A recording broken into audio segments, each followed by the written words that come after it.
சென்னை நுங்கம்பாக்கம் பள்ளிச்சாலையில் குடிநீர் வாரிய குழாய்கள் பதிக்கும் பணியில் ஈடுபட்டிருந்த ஊழியருக்கு திடீரென வலிப்பு ஏற்பட்டு பொக்லைன் இயந்திரத்தில் சிக்கி அவரது கால் துண்டான சம்பவம் சோகத்தை ஏற்படுத்தியுள்ளது.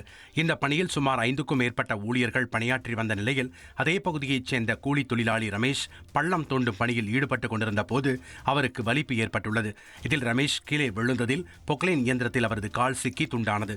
இந்த சம்பவம் தொடர்பாக கவனக்குறைவாக செயல்பட்ட கான்ட்ராக்டர்கள் மற்றும் சூப்பர்வைசர் ஆகிய 3 மீது வழக்கு பதிவு செய்து நுங்கம்பாக்கம் போலீசார் விசாரணை மேற்கொண்டு வருகின்றனர்.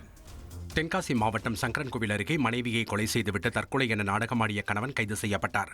சின்ன கோவிலாங்குளத்தில் முத்துப்பாண்டி என்பவரின் மனைவி முத்துமாரி தற்கொலை செய்து கொண்டதாக கூறப்பட்டது.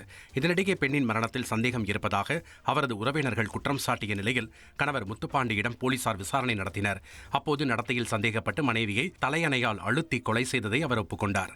இதனையடுத்து போலீசார் முத்துப்பாண்டியை கைது செய்து பாளையங்கோட்டை மத்திய சிறையில் அடைத்தனர். தந்தி டிவியை உங்கள் கேபிள் டிவி ஆபரேட்டரிடம் இலவசமாக கேட்டு பெறுங்கள்.